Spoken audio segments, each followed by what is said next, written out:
자, 10월 23일 수업이고요. 오늘 SQL 9번째 시간입니다. 다음 시간이 마지막이고요. 자, 오늘은 이제 이 PPT 교환으로 진행하는 거는 이제 마지막인데요. 우리가 지난 시간에 데이터베이스를 구축하기 위한 명령어를 좀 살펴봤잖아요. 그럼 실제로 이제 데이터베이스 설계는 어떻게 하는가에 대한 이야기와 트랜잭션이라고 하는 SQL만 놓고 보면 별로 그렇게 어려운 게 아닌데 개념적으로는 좀 고급진 개념이 있어요. 그 부분을 좀 소개를 해드릴 거예요.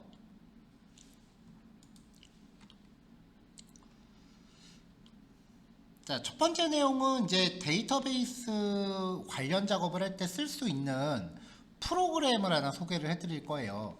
여태까지는 SQL이라고 하는 명령어 자체에 집중하느라고 그냥 명령 프롬프트에 직접적으로 이제 진행을 했는데, 이제 SQL이 좀 익숙해지면은 SQL을 위한 전문 프로그램을 좀 사용을 해보려고 해요. 제가 쓰는 프로그램인데요. 일단 ID라고 하는 분리우는 프로그램들이 있어요. 통합 개발 환경이라 그래서 대체로 이제 프로그래밍 할 때 쓰이는 통합 프로그램이에요. 코딩할 때 보통 프로그램을 만들 때 코딩, 디버그, 컴파일, 배포 이 4단계 과정을 거쳐요. 코딩이 구현이고요. 디버그는 에러를 찾아내는 테스트 과정. 컴파일은 실행 가능한 형태로 변환하는 것. 배포는 말 그대로 사용자한테 배포하는 거예요. 이거를 하나의 프로그램에서 할 수 있는 소프트웨어를 ID라고 합니다. 종류가 되게 많은데 그 중에서 비주얼 스튜디오 코드라고 하는 프로그램을 사용을 할 거예요. 왜냐면 얘가 무료거든요. 대부분의 프로그래밍 언어를 윈도우랑 맥에서 동일하게 지원하기 때문에 인기가 가장 높고요. 얘한테 익스텐션이라는 걸 깔 수 있거든요. 확장팩이에요. 이걸 통해서 기능을 확장할 수 있는데 얘한테 설치할 수 있는 프로그램 중에 마리아DB 클라이언트 익스텐션이 있어요.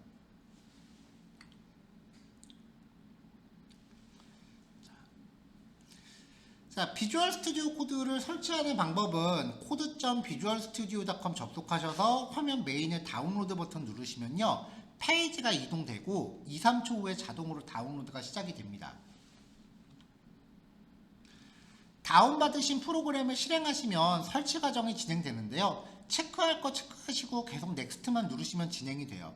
근데 사용하시는 컴퓨터에 따라서 이 프로그램이 이미 설치가 돼 있으실 수도 있어요. 왜냐면 얘가 거의 모든 프로그래밍 언어를 다 지원하기 때문에 제가 알기로 거의 대부분 수업에서 다 쓰거든요. 자, 설치가 완료되면은 이제 종료 버튼 누르면 프로그램이 실행이 됩니다. 기본적인 설정을 좀 해야 돼요. 자, 왼쪽에 있는 아이콘 중에 이 퍼즐 모양으로 생긴 걸 누르면은 이제 익스텐션을 깔 수 있어요. 확장을 위한 서브 프로그램들을 익스텐션이라고 하고요. 일단 첫 번째로 그 검색창에서 코리안이라고 검색하시면은 코리안 랭귀지 팩이라고 있거든요. 얘를 인스톨 하시면 돼요. 그러면 설치가 끝나면 잠시 후에 오른쪽 밑에 재시작하라는 팝업이 뜨는데 이 버튼을 누르면 프로그램이 한번 다시 시작되면서 한글판으로 바뀝니다. 자, 그 다음에 이제 이 왼쪽 밑에 있는 톱니바퀴 버튼의 아이콘을 누르시고 설정으로 들어가면은 환경 설정 페이지가 나와요. 이 프로그램이 처음에 글자 크기가 좀 심하게 작거든요. 그래서 여기 폰트 사이즈를 좀 값을 조절하셔야 되는데 한 16 정도를 기본으로 보신 다음에 사용하시면서 취향에 따라서 키웠다 줄였다 하시면 될 거예요.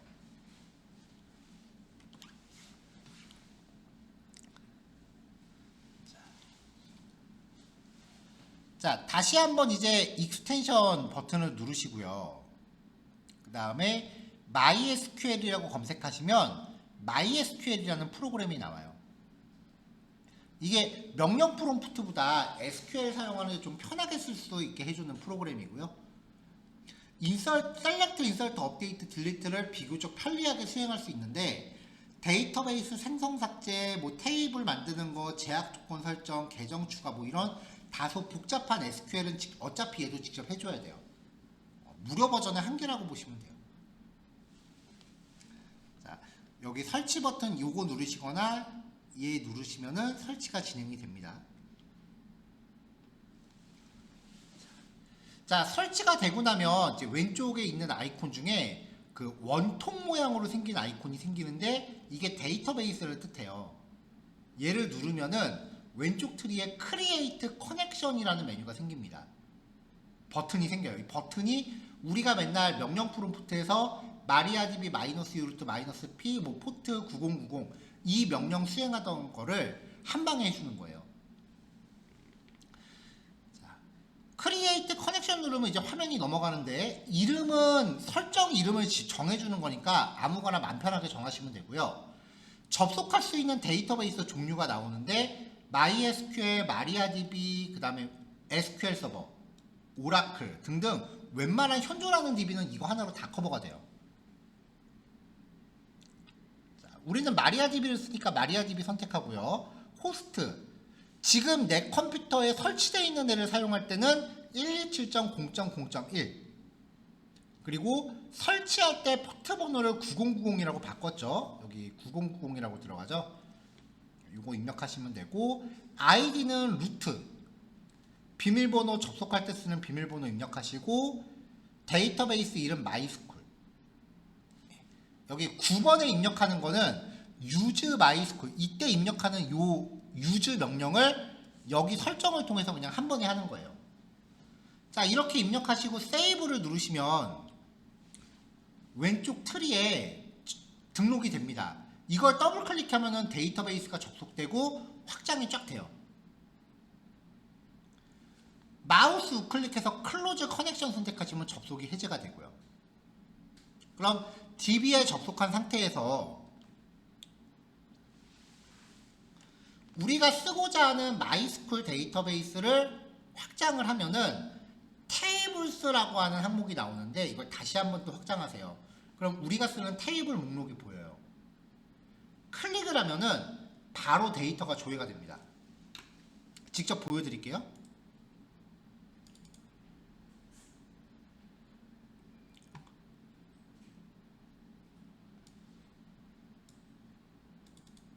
자, 여기서 왼쪽에 원통 데이터베이스 모양을 누르고 크리에이트 커넥션을 눌러요.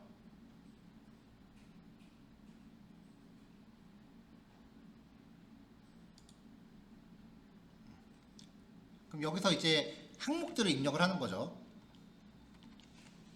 자, 글자가 전 너무 크네요. 지금 35로 돼 있어서.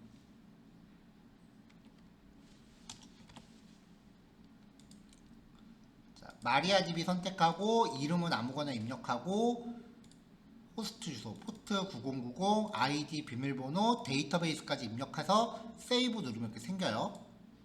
자, 이렇게 클릭을 하면은 시스템 상에 있는 데이터베이스가 이렇게 보여요. 이 트리를 확장하시면 테이블 목록이 바로 보여요.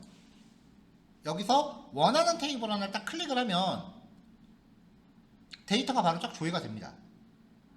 그러면서 지금 여기 보시면은 셀렉트 문이 기본적으로 세팅이 되어 있잖아요. 셀렉트 별표 from MySQL professors 리미트 100 그러니까 0번째부터 100개까지 가져오겠다는 거죠.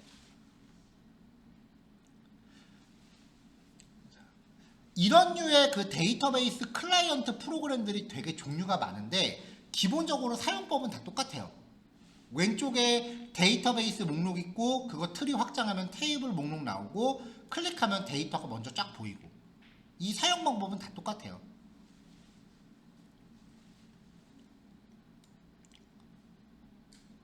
데이터가 즉시 조회가 됩니다. 자, 새로운 데이터를 입력하는 방법은요. 여기 플러스 아이콘 누르시면은 새로운 데이터를 입력할 수 있는 행이 밑에 추가가 돼요. 여기 첫 번째 항목 같은 경우는 Generated Key라고 해서 여기는 이제 오토 인크리먼트로 자동으로 생성되는 일련 번호니까 입력하실 필요가 없는 거고요.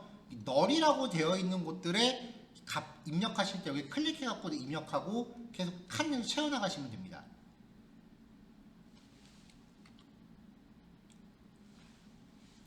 자, 이렇게 해서 입력을 쭉 했단 말이에요. 입력을 한 상태에서 화면 위쪽에 체크박스 같이 생긴 애가 있는데 체크 아이콘이요. 얘를 클릭하면은 변경사항이 바로 저장이 돼요. 이렇게 데이터를 인설트하면 되는데 이게 조금 편하다고 처음에 생각하실지도 모르겠는데 조금 쓰다 보면은 이거 칸마다 마우스 클릭해서 칸 이동하는 게 생각보다 되게 귀찮아요. 나중에 가면 그냥 인설트면 컨트롤 C, 컨트롤 V에서 조금 수정하는 식으로 막 하는 게 오히려 더 편하다고 느끼실 수도 있어요. 뭐 개인차는 있겠죠. 데이터를 수정하고 싶을 때는 이 조회된 결과 화면에서 수정하고 싶은데 더블 클릭하고 그냥 고치시면 돼요. 수정하고 싶은데 더블 클릭해서 그냥 고치시면 돼요. 그리고 나서 이 체크를 눌러서 변경사항 저장하시면 됩니다. 삭제할 때는 삭제를 원하는 항목들을 체크 하세요. 그 다음에 이 삭제 버튼을 누르면은 팝업이 나오면서 정말 실행하겠냐고 한번 확인을 해요. 여기서 컨펌 누르시면은 데이터가 삭제가 됩니다. 근데 데이터가 삭제가 될 때 여기 딜리트문 생기는 거 확인하시면 되고요. 데이터가 삭제가 되더라도 화면에 바로 반영이 안 될 수가 있거든요. 그때는 새로 고침 한번 누르시면은 이제 화면 반영이 될 거예요. 자, 이게 이제 인서트 업데이트 딜리트고요. 좀 복잡한 SQL을 해야 될 때는 왼쪽 트리에서 쿼리라는 메뉴에 있는 플러스 버튼을 누르세요. 그러면 생성할 파일 이름을 입력하라고 위쪽에 팝업이 뜨는데 이 팝업에다가 적당히 아무 파일 이름 입력하시고 저장 누르시면 되고요. 그럼 창이 뜹니다. 여기서 조회하고자 하는 SQL문들을 여러 개 입력하시면 돼요. 여기 보시면 샵으로 시작하는 구문들이 있는데 얘네는 주성문이라 그래서 실행할 때는 영향을 안 주는 구문이에요. 그러니까 코드에 대한 어떤 설명글을 적는 용도예요. 한번 샘플로 또 보여드려 보면, 그래서 새로운 쿼리를 만들었단 말이에요. 여기에다가 모든 학과 조회하기 셀렉트 별표 프롬 디파트먼트 교수의 이름 급여 조회하기. SQL 작성하실 때 한 가지 팁을 드리면요, 셀렉트 한 다음에 순서대로 작성하지 마시고요, 프롬 절부터 먼저 만드세요.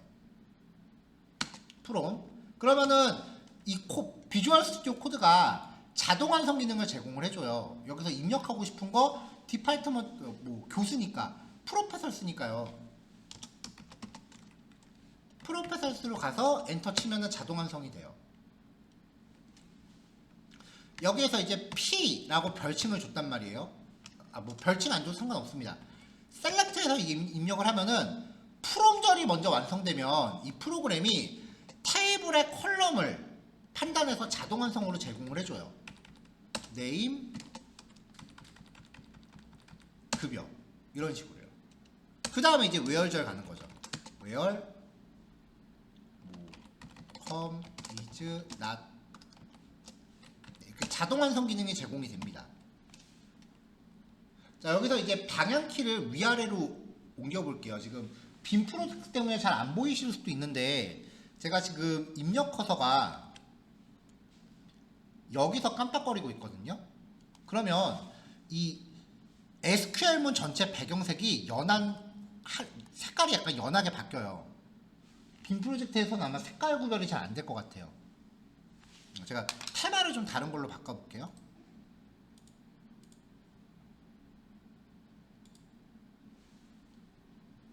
배경 색깔 여기 SQL 다른 거 조금 보이시나요? 방향키를 눌러서 이렇게 SQL 방향키를 이동하면은 SQL문 쪽으로 이렇게 배경이 좀 바뀌어요. 그래서 현재 활성화되어 있는 SQL문에서 컨트롤 엔터. 그럼 밑에 바로 조회 결과 나오거든요. 이렇게 해서 내가 원하는 SQL문만 선택적으로 실행시키는 거예요. 컨트롤 엔터 눌러서. 그러니까 여태까지는 좀 불편하셨던 게 명령 프롬프트에서 하면은 했던 거를 내가 보관을 잘 못하니까 별도로 메모장으로 관리하시라고 말씀드렸잖아요. 다시 한번 말씀드리지만 왜냐면 데이터베이스는 이 명령어를 익히는 게 다기 때문에 수업하는 동안 자동 완성 기능을 알려드리고 싶지가 않았어요. 근데 이제 좀 익숙해지시면은 이 자동 완성 기능 쓰면서 내가 원하는 것만 이렇게 딱딱딱 하면은 이거 하고 나서 이제 이게 파일 저장돼 있으니까 뭐 닫았다가 나중에 이거 또 열면 다시 또 쓸 수 있고요.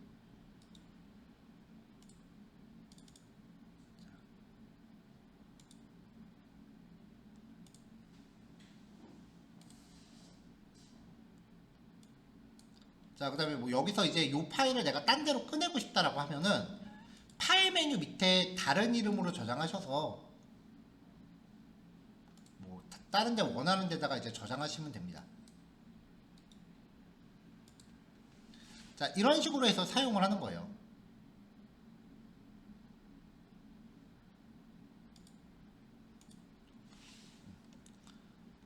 뭐, 요 내용은 제가 교환에 넣진 않았는데 시큐리티 안에 보면 또 유저스라고 있거든요.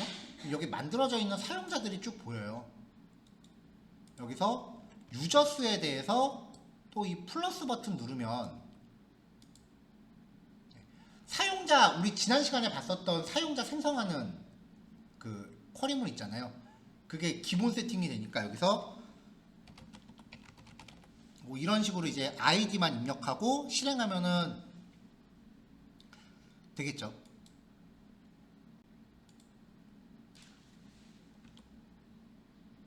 자, 그래서 1교시 비주얼 스튜디오 코드 사용 방법은 이제 요 정도입니다. 최대한 사용 방법이 복잡하지 않은 프로그램을 소개해 드리려고 했고요. 실제로 저도 업무할 때 쓰는 프로그램이에요. 근데 지금 이게 무료 버전이기 때문에 요 접속할 수 있는 이 항목을 3개까지밖에 등록을 못해요. 근데 3개만 해도 충분하지 않을까 싶어요. 이거 말고 뭐 다른 프로그램 종류라고 하면은 이제 윈도우 기준으로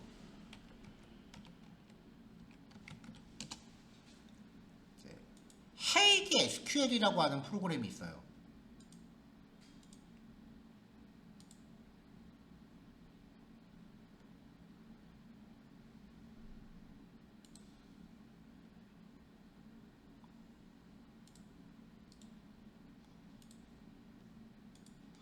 네, 뭐 대체로 이렇게 생겼습니다. 얘도 사용 방법은 다 비슷해요. 왼쪽에 테이블, 데이터베이스랑 테이블 목록 나오고 SQL문 입력해서 실행하면 결과가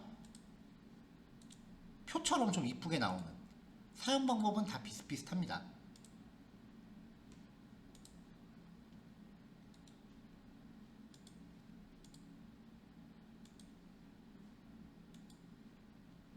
근데 아마 윈도우 사용자분들 중에서는 가장 많이 쓰지 않을까 생각이 되는데 얘는 제가 알기로 MySQL 전용이에요. 다른 데이터베이스가 되는지 아마 안 됐던 걸로 기억을 하고요. 그 다음에 또 MySQL 전용 같은 경우는 이제 MySQL 워크벤치라고 하는 프로그램이 있는데 얘도 사용 방법 비슷해요. 위쪽에다가 셀 SQL문 입력하고 번개 모양 아이콘 눌러서 실행하면 밑에 결과가 나오는. 얘는 MySQL 전용이고요. 그 전 버전까지는 마리아DB도 같이 지원을 했는데 이번 버전부터 최신 버전은 마리아DB는 지원을 안 해서 얘는 아예 고려를 안 했고요.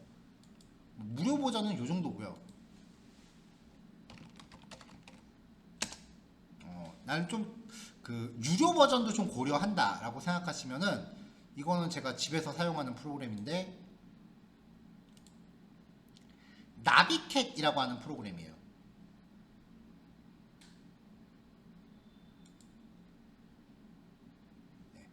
나비캣 프리미엄이라는 버전은 데이터베이스 종류를 안 가리고 모든 데이터베이스를 다 쓸 수 있게 해주는 프로그램이고요.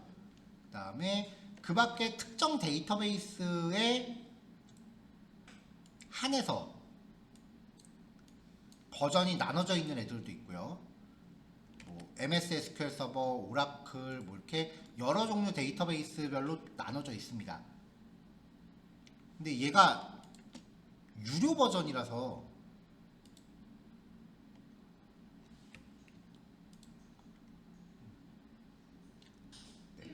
월 구독형이 MS SQL 기준으로 45.99달러고요. 한 달에. 그 다음에 연 1년 구독은 459달러. 얘는 이제 연구 구매는 899달러. 데이터베이스 관련된 프로그램들이 유료 버전은 되게 비싸요. 그리고 그게 이제 힘들어서 무료 버전을 쓴다라고 하면은 가격이 다 거기서 거기에요. 아니, 기능이 다 거기서 거기에요. 이거는 MySQL 버전이고요. MySQL은 조금 싸네요, 그래도. 근데 모든 데이터베이스 종류를 다 쓸 수 있는 프리미엄 버전으로 들어가면은 가격이 거의 지금 연구 구매가 1,599달러잖아요. 그래서 데이터베이스 클라이언트 프로그램들을 잘 소개를 안 해드리는 이유가 쓸만한 건 비싸요. 많이 비싸요. 그래서 이제 쓸만한 무료 버전을 찾다 보니까 요 비주얼 스튜디오 코드가 제공하는 이 기능에 정착을 했습니다. 그냥 SQL만 입력하고 이렇게 하면 되는데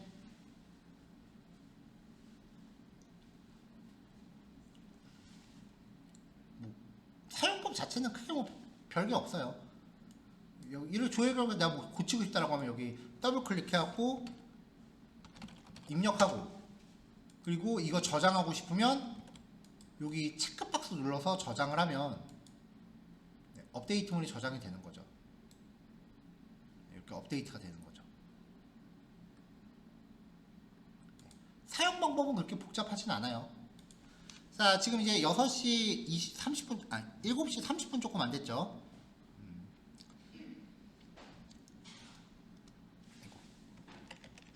7시 50분까지 실습하는 걸로 할게요. 프로그램 설치해 보시고 한번 이것저것 사용을 해보세요.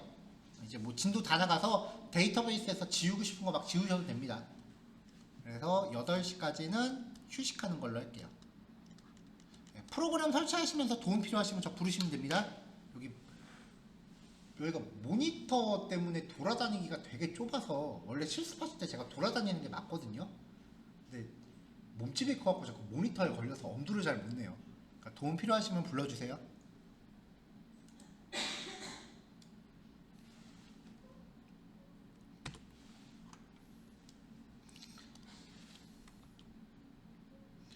자, 데이터베이스를 설계할 때 크게 3단계. 실무에서는 보통 논리 모델링과 물리 모델링 두 가지로 나눠요.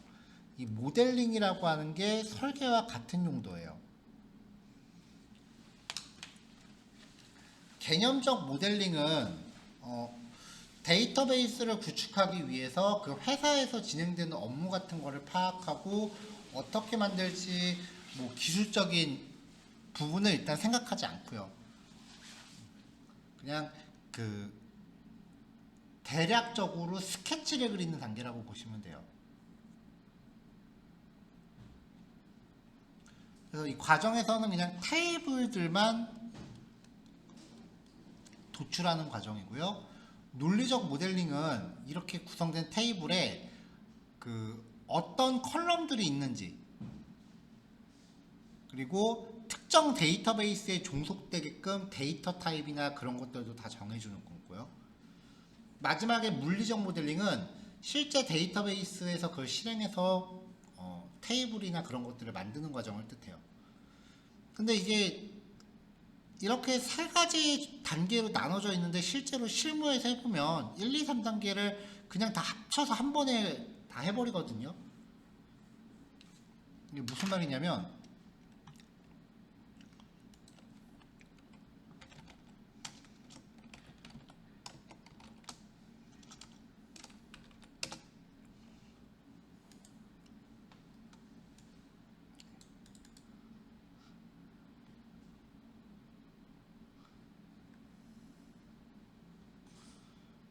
개념적 모델링이라고 하면은 이런 식으로 어떤 테이블들이 필요하겠구나, 뭐 이렇게 테이블들에 대한 종류들만 먼저 명시를 하고요.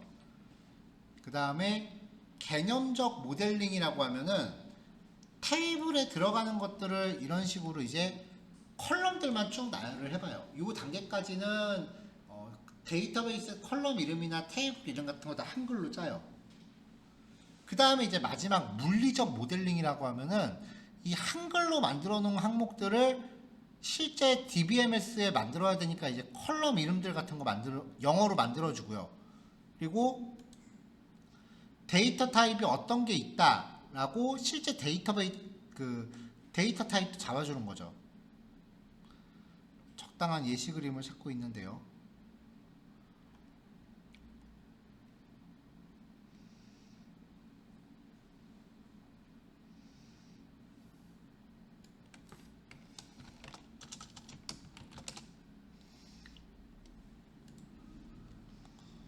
이런 식으로 이제 테이블 이름과 컬럼 이름을 영어로 바꾸고 적합한 데이터 타입도 정해주고 이런 식으로 하는 거 이제 물리 ERD라고 해요. 근데 굳이 저렇게 한글로 처음에 컬럼들 다 만들었다가 나중에 영어로 바꿀 필요 없으니까 보통 실무 가면은 한 번에 그냥 바로 물리 ERD로 들어가는 경우가 많아요. 이게 이제 데이터베이스의 테이블 구조를 명시하는 설계도인데요. 이 개념적 모델링, 논리적 모델링, 물리적 모델링 이렇게 단계별로 나눈 이유는 이제 ERD하고 관련돼서 SQLD 시험에 되게 많이 나오거든요. ERD 주제 하나만 놓고 거의 한 서너 문제 이상 나오는데 그래서 이제 시험 대비 때문에 약간 사전적인 개념 그 단계도 좀 제시를 해봤어요.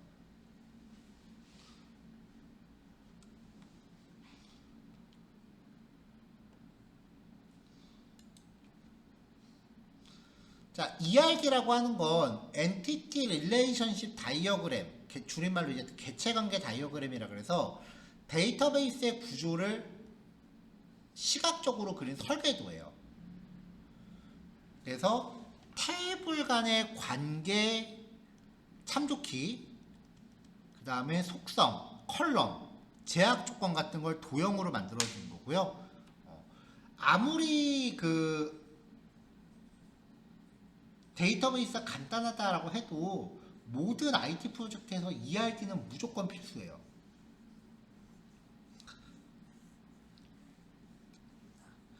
자, ERD를 그릴 때 이게 철저하게 이제 이론에 기반한 거기 때문에 약간 학술적인 부분이 좀 짙은데요. 특히 개념 ERD랑 물리 ERD로 넘어갈 때 쓰이는 용어가 좀 달라요. 우리가 여태까지 테이블이라고 불렀던 게 개념 ERD 단계에서는 엔티티라고 부르고요.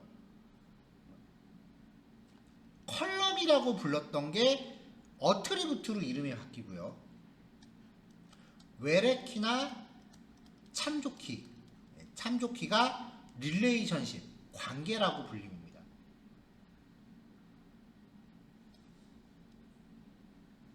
그러니까 이제 데이터베이스 설계를 이론적으로 얘기할 때는 이 세 가지 용어를 쓰고 실제 실기 관점에서 얘기할 때는 테이블, 컬럼, 참조키 이렇게 용어를 쓴다는 거예요. 이게 저는 학교 다닐 때 이게 너무 안 외워졌었는데 아마 이 엔티티 어트리뷰트 릴레이션십 요거하고 관련된 문제도 분명히 자격증 시험에 한 문제 나올 거예요.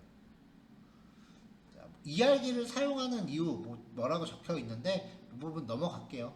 얘기하다 읽다 보면은 그냥 뻔한 얘기입니다. 자, 개념적 ERD 이런 식으로 어떤 테이블들이 필요하겠구나라고 테이블의 종류와 테이블의 관계만 이렇게 선으로 표현을 하는 거예요. 이때 지금 요 선의 끝에가 이렇게 직선으로 되어 있는 게 1이고요. 이렇게 약간 삼각형 비슷하게 된 게 n입니다. 제품 한 종류는 여러 명의 고객이 구입할 수 있고요. 그 다음에 이쪽도 1이고 이쪽도 n이죠. 고객 한 명은 여러 개의 제품을 구입할 수 있고요. 공급업체 한 곳은 여러 개의 제품을 생산할 수 있다. 이런 식으로 이제 대략적으로 설계를 하는 건데 이 개념적 단계에서는 설계에 필요한 모든 사항을 충족시킬 필요는 없어요. 그냥 스케치만 하는 거예요. 자, 그 다음에 이제 논리적 ERD 단계에서 어떤 컬럼들이 필요하겠구나 라고 이렇게 한글로 컬럼들을 구체화합니다. 컬럼이 추가되는 과정에서 테이블이 좀 더 필요할 수도 있겠구나 라는 식으로 추가적인 테이블이 등장할 수도 있어요. 이게 다 만들어지고 나면 이제 테이블 이름과 컬럼 이름 데이터 타입을 실제 DBMS에 맞춰서 구체화를 시키는 것으로 물리적 ERD로 넘어갑니다. 이런 거 그냥 처음부터 이름 영어로 짓고 데이터 타입도 잡아주면 되지 뭐하러 한글로 만들었다가 나중에 영어로 바꿔요. 그래서 실무에서는 물리적 모델링으로 바로 들어가는데 시험에서는 개념적, 논리적, 물리적을 구별하시고 각 단계마다 어떤 처리가 주된 처리가 되는지 체킹을 좀 해놓으셔야 돼요. 자, 저렇게 ERD라고 하는 걸 그리는 여러 가지 프로그램들이 있는데요. 대체로 직접적으로 내가 그림을 직접 그리는 용도의 프로그램들은 유료 프로그램들이 제공을 하고요. 아니면 파워포인트로 그리셔도 됩니다. 여기서는 이제 DBML이라 그래서 데이터베이스 구조를 정의하기 위해서 특별히 고안된 언어를 하나 소개해 드릴 거예요. 이게 ERD로 변환이 가능해요. 그 다음에 이제 전문 DBMS 관리 프로그램들을 통해서 ERD를 그리면 협업이 안 돼요. 그러니까 설계도면 하나를 한 명 정도 다 그려야 되는데 이거는 텍스트 파일 형태로 만들어지는 거기 때문에 여러 명이 서로 협업이 돼요. 그래서 DBML이라는 걸로 작성을 하면은 얘를 ERD로 표현하고 실제 데이터베이스에 적용할 수 있는 크리에이트 문으로 변환도 가능합니다. 간단하고 그 다음에 시각화 가능하고요. 실제 SQL 코드로 변환도 가능해요. 자, 요걸 작업하기 위해서 비주얼 스튜디오 코드에 DBML 엔티티 릴레이션십 다이어그램스 비주얼라이저 이름 길죠. 이렇게 생긴 익스텐션 하나 까시고요. VS 코드 DBML 얘를 설치하시면 비주얼 스튜디오 코드가 DBML이라는 언어를 이해할 수 있게 돼요. 그 다음에 이제 파일 메뉴에서 폴더 열기 누르셔서 실제로 작업할 폴더를 하나 여세요. 그러니까 아무데나 빈 폴더를 하나 만드신 다음에 이 메뉴를 통해서 내가 작업할 이 폴더를 선택해서 여세요. 그리고 파일 메뉴 밑에 새로운 파일 하나 만들어서 확장자를 DBML로 지정을 하는 거예요. 한번 보여드려 보면은 폴더를 아무거나 하나 만들어요. 이렇게 헬로월드라고 폴더 만들었습니다. VS 코드에서 파일 메뉴 밑에 폴더 열기라고 메뉴가 있어요. 이걸 눌러서 조금 전에 만든 폴더를 찾아가는 거예요. 헬로월드라고 있죠. 이거 선택하고 폴더 선택을 누르는 거죠.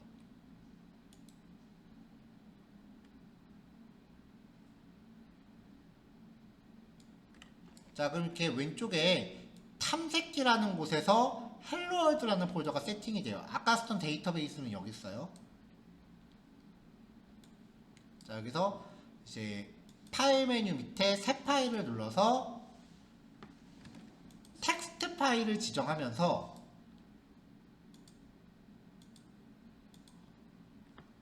저장을 하세요. 저장할 때를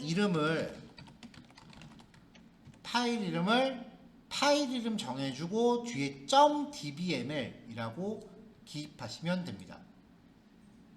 그럼 여기에 이제 글자 형식으로 테이블을 이제 정의를 하는데요. 크리에이터 문하고 비슷한데 좀 더 간단해요. 테이블 이름, 컬럼 이름, 데이터 타입, 그 다음에 제약 조건들은 대괄호로 이제 들어가요. 그 다음에 이제 노트 콜로 난 다음에 이 테이블에 대한 설명을 적어요. 그러니까 예를 들어서 이런 테이블에 대한 생성을 dbml로 표현하면은 테이블 멤버스 id int name 바차 50 이렇게 적는 거예요. 그 다음에 노트라고 한 다음에 테이블에 코멘트를 기입을 합니다. 아직 제약 조건들은 말 안 했어요. 이 캐릭터 셋이랑 콜레이션은 dbml을 표현을 못하기 때문에 얘는 나중에 직접 한번 수작업으로 추가해 주신다고 보면 되고요. 그 다음에 낱널을 주고 싶으면 대괄호 안에 낱널, 디폴트 값을 주고 싶으면 디폴트 콜론 값, 유니크도 유니크, 프라이머리 키는 pk, 오토 인크리먼트는 인크리먼트, 코멘트는 노트 콜론 설명이에요. 자, 이 제약 조건들을 대괄호 안에 하나씩 기입하시던가 아니면 여러 개를 사용하실 때는 대괄호 안에서 쉼표로 구별해서 쭉 나열하시면 돼요. 프라이머리 키니까 pk, 오토 인크리먼트니까 인크리먼트, 코멘트 회원번호 노트, 낱널, 코멘트 회원 이름, 노트 회원 이름 이런 식으로 쭉 기입을 합니다.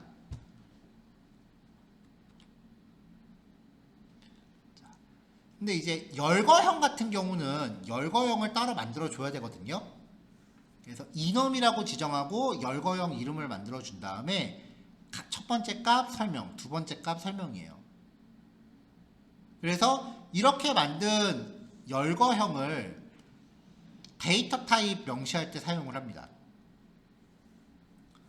참조키 같은 경우는 컬럼 뒤에 ref 콜론 오른쪽 방향 화살표 부모 테이블 점 기본 키 이름 이렇게 지정하시면 돼요. 자, 그래서 그 어제 시스템리즈로 나왔었던 그 마이 라이브러리 데이터베이스에 대해서 ERD로 접근을 해볼게요. 자, 멤버스라는 테이블이고요. ID, 데이터 타입 인트, 기본 키 자동 증가, 코멘트는 회원번호, 이름, 바차 50의 필수 항목, 코멘트, 그리고 테이블 코멘트. 테이블 북스, 일련 번호, 책 제목입니다. 또 관련된 그 제약 조건들 확인하시고요. 크리에이터보다 더 간단하죠. 자, 이넘, 론 스테이터스라고 해서 대출 상태예요. 대출 상태를 A, B, C 세 가지 종류로 구별한 거예요. 그럼 이게 하나의 데이터 타입이 되는 겁니다. 자, 론스, 일련 번호, 프라이머리 키, 나머지 제약 조건, 멤버 아이디, 필수적, 코멘트, 그 다음에 멤버스 테이블의 아이디를 참조한다. 북 아이디, 마찬가지로 북스 테이블의 아이디를 참조한다. 대출일시, 반납 예정일, 그 밖에 나머지 항목들 쭉 나열한 거고요. 여기 론 스테이터스, 아까 만들었던 열거형 타입 이름이죠. 자, 이런 식으로 설계를 하면 이거는 어저께 했었던 크리에이트 모드보다 훨씬 간단하잖아요. 자, 이렇게 한 다음에 비주얼 스튜디오 코드에서 이걸 다 코딩을 해서 오른쪽 상단에 이렇게 해서 돋보기 모양 있는 아이콘이 있어요. 이걸 누르면 오른쪽이 열리면서 이 ERD에 대한 설계도 도면을 보여줄 거예요. 만약에 작성이 잘못되면 그림이 안 나올 거고요. 뭔가 틀린 게 있다면.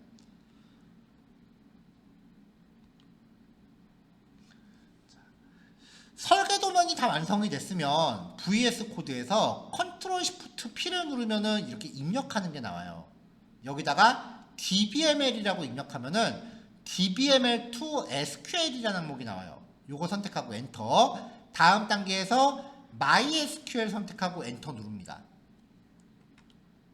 그러면 조금 지나면 저장할 파일 이름을 입력하라고 나오는데 여기서 파일 이름 확인하고 엔터 누르시면은 파일이 생겨요. 이 파일을 열어서 확인해 보면은 이제 이런 식으로 크리에이트 문이 다 만들어져 있는 걸 확인할 수 있어요. 이 파일을 한번 여셔서 디폴트 캐릭터 셋이랑 콜레이션 적용해 주는 거, 요거는 한번 테이블들마다 한 번씩 좀 추가해 주셔야 돼요. 자, 이렇게 만들어 놓고 지난 시간에 봤었던 데이터베이스 복구 명령을 쓰시면 됩니다. mariadb -u 사용자 이름 -p 그 다음에 복원할 데이터베이스 이름을 지정해 주시고 이 생성된 파일의 경로를 명시하시면 요 크리에이트 문이 실제 데이터베이스에 반영이 되는 거죠.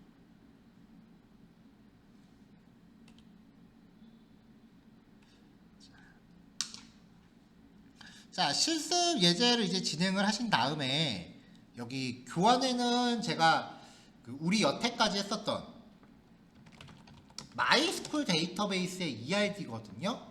요 ERD를 직접 재현을 해서 확인해 보시면 되는데요. 연구과제에 제가 완성된 코드 미리 넣어놨으니까 잘 안 될 것 같으면 확인해 보시면 됩니다.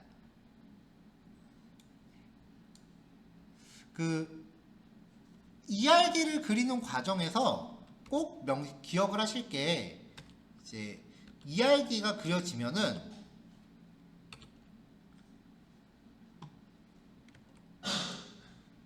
여기 이렇게 창조관계에 대한 선이 보여요.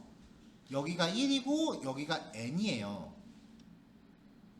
그러면 1쪽인 곳은 무조건 프라이머리 키고요.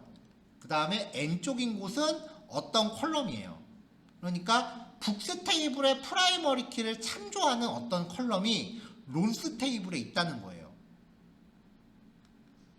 어떤 컬럼인지는 컬럼 이름을 보고 유출을 해야 됩니다. 그래서 요 선의 모양을 보고 1대 n인데 어느 쪽이 1이고 어느 쪽이 n이냐, 그거를 잘 파악하셔야 돼요. 이 ERD를 제시한 다음에 요 ERD로 알 수 있는 사실은 내지는 알 수 없는 사실은 뭐 이런 거 물어보는 문제가 회차별로 한 3문제 정도 나와요. 근데 ERD 관련된 문제가 시험에서 거의 1, 2, 3번대로 나와요. 앞부분에 나와요, 이게 시험에서는. 저는 데이터베이스라는 걸 그래도 좀 써봐서 어떻게 생겼는지 머릿속에 좀 개념이라도 잡은 다음에 설계를 해보자 주의라서 설계 수업을 뒤에 진행하는데 시험에서는 이게 항상 제일 먼저 나와요. 그래서 요 그림 해석하는 법 잘 익혀 놓으셔야 시험에서 많은 점수가 깎이지 않습니다.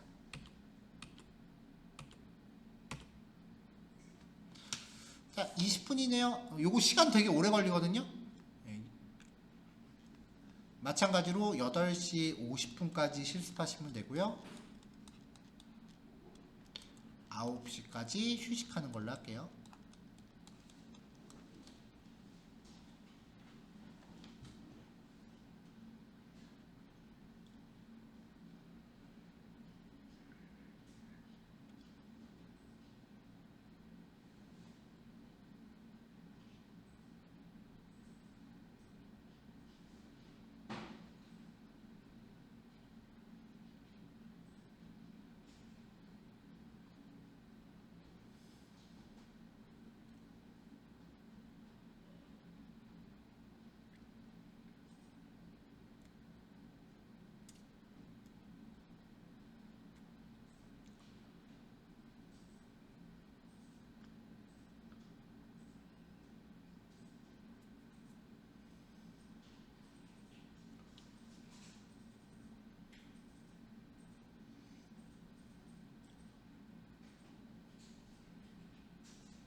자, 세 번째 단원 시작할게요.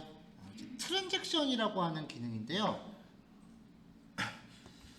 사실 이 트랜잭션이라고 하는 게 그냥 SQL만 사용할 때는 그렇게 중요한 개념은 아니라고 생각을 해요. 저는 어플리케이션 개발할 때는 좀 중요한데요.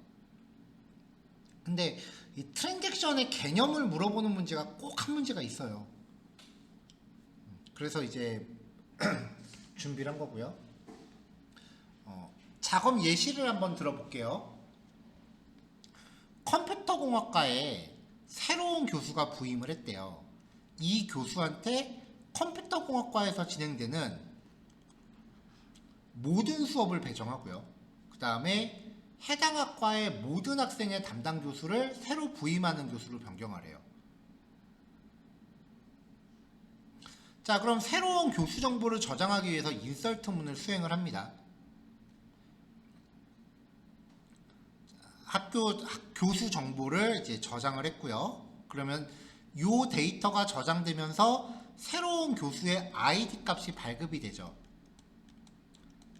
프라이머리 키는 시스템이 자동 증가해서 저장하는 거니까 생성이 될 거 아니에요. last insert id라는 함수는 조금 전에 생성된 프라이머리 키를 반환을 해요.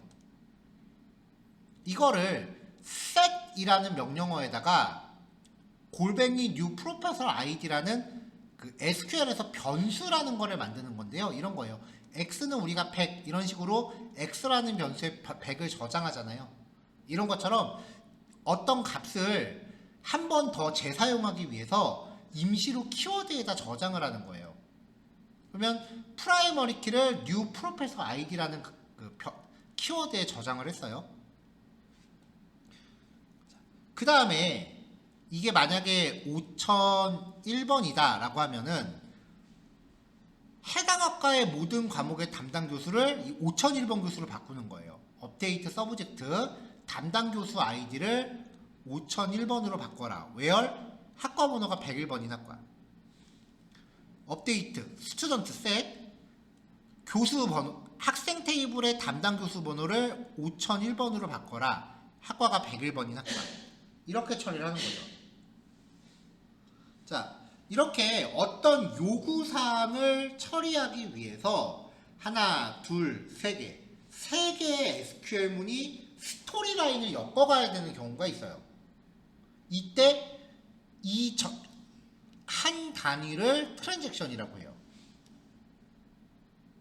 그러니까 트랜잭션이라고 하는 건 업무상의 요구사항 한 건을 지칭하는 거라고 보시면 돼요. 그 한 건을 해결하기 위해서 여러 개의 SQL이 순차적으로 수행된다. 그러면은 그 흐름을 트랜잭션이라고 합니다. 자, 다시 한번 정리해보면 트랜잭션은 하나의 데이터베이스에서 하나의 논리작업 단위로 간주되는 일련의 SQL 묶음이에요. 자, 앞 페이지의 시나리오가 성공적으로 수행되려면 모든 SQL이 성공해야 돼요. 만약에 얘는 성공했고요. 교과목 업데이트까지는 성공을 했는데 여기 학과 업데이트문에서 뭔가 오타가 나서 SQL이 에러가 났어요. 그러면 앞에 거 두 개는 어떻게 해요? 나가리 되는 거죠. 되돌려야죠. 그래서 중간에 실패한다면 앞에서 실행된 SQL문도 되돌려야 돼요. 만약에 트랜잭션이 없다면 어떤 건 처리되고 어떤 건 처리가 안 되니까 데이터가 브리치가 발생할 수 있겠죠. 그래서 트랜잭션의 4대 특성이 원자성이라 그래서 모든 처리가 완전히 수행되거나 하나도 수행되지 않아야 돼요. 일부는 되고 일부는 안 되면 안 돼요. 그 다음에 일관성, 전후로 데이터 무결성 유지돼야 되고 격리성, 동시에 여러 개가 실행돼도 서로 영향이 없어야 되고요. 지속성, 결과가 영구적으로 유지될 수 있어야 돼요. 뭐 실무에서 중요한 키워드는 아니고요. 시험에 나오는 거라서 한번 표 넣어봤습니다. 예를 들어보면요. 이게 설명하기 제일 편한 게 이제 쇼핑몰인데 장바구니가 있단 말이에요. 장바구니 테이블이에요. 그럼 여기에 상품 장바구니에 잠겨있는 상품 정보들이 저장이 돼 있어요. 상품 정보도 이렇게 한 4건 정도 저장돼 있다고 칠게요. 그럼 여기서 내가 결제할 상품을 이렇게 체크를 해서 체크를 누르면은 그 순간 주문서 테이블에 주문서 한 건이 저장이 돼요. 여기에는 주문자 정보, 그 다음에 수신자 정보, 그리고 배송지 정보가 있을 거예요. 이게 한 건이 인설트가 돼요. 그 다음에 그 주문할 상품,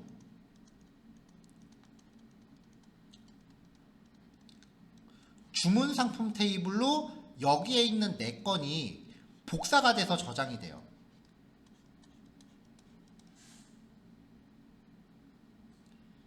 그리고 나서 실제로 이제 결제가 일어나고요. 페이먼트가 발생을 하고 결제가 완료가 되면은 결제 내역 테이블에 인설트가 또 됩니다. 뭐 어느 카드로 얼마가 결제됐고 할부는 얼마고 뭐 이런 식의 그 결제 내역이 저장이 돼요.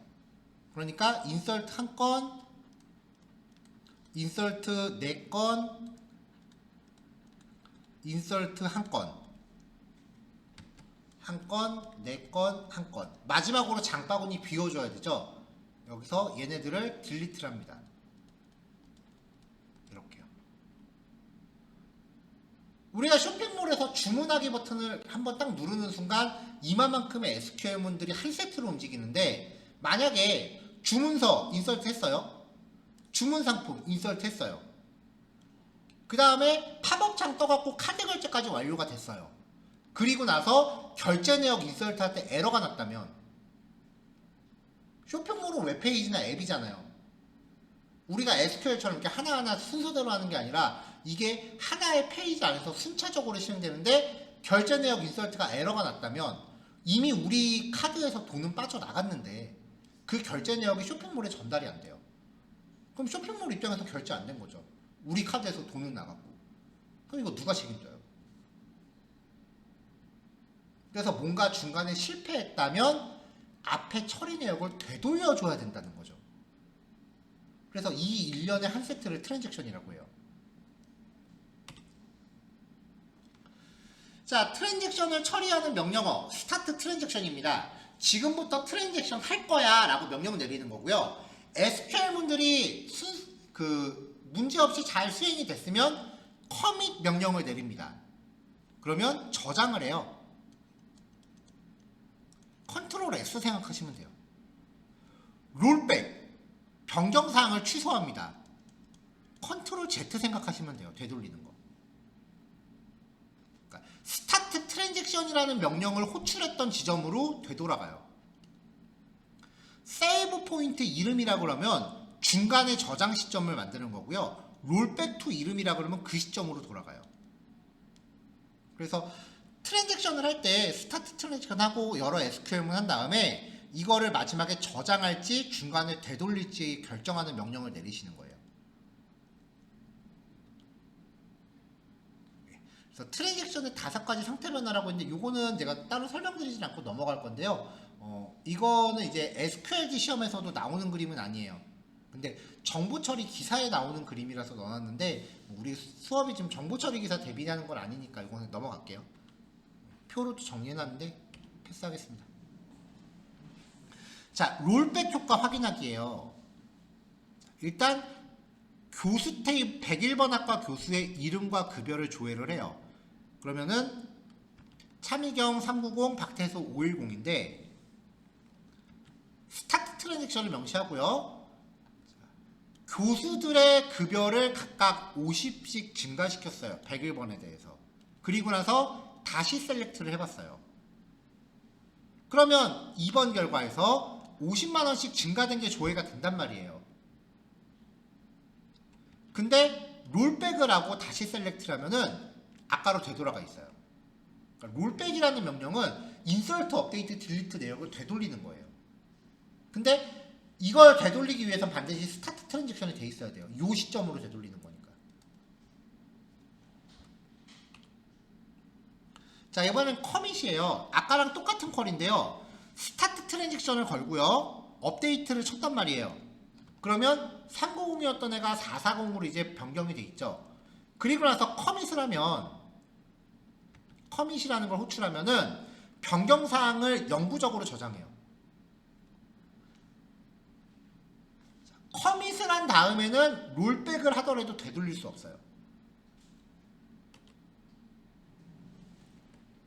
자, 그래서 아까 맨 처음에 제시해드렸던 예제의 트랜잭션이라는 개념을 접목을 하면은 처음에 스타트 트랜잭션 하고서 인서트, 업데이트 이렇게 쭉 일괄 실행한 다음에 마지막에 커밋을 하시라는 거죠. 그냥 한 줄로 끝나는 SQL 구문이면은 트랜잭션 없이 하셔도 되는데 내가 필요에 따라서 인서트, 업데이트, 딜리트를 좀 연속적으로 사용해야 된다라고 하면 중간에 문제가 생길 때를 대비해서 트랜잭션을 걸어 놓으시고 작업 진행하신 다음에 아 이제 다 된 것 같다 싶으면 그때 커밋을 하시는 거예요.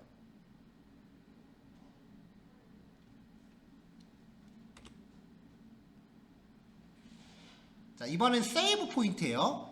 10101번 학생과 10102번 학생의 학년을 각각 1 증가시키고 그 다음에 10101번 학생의 변경사항은 유지하되 10102번 학생의 변경사항은 되돌려라. 자, 일단 두 학생의 데이터를 조회를 해봤어요. 다음 페이지 가보면 자, 1학년 4학년이래요. 스타트 트랜잭션을 걸었어요. 1학년을 증가시킵니다. 1010일 학생의 학년을 1 증가시켰어요. 그 다음에 두 개를 조회를 해봤어요. 2번 확인해야죠. 다음 페이지 보시면 2학년, 4학년. 1학년이었던 애가 2학년으로 올라가 있죠. 그리고 나서 세이브 포인트 A를 지정을 했어요. 요 상태로.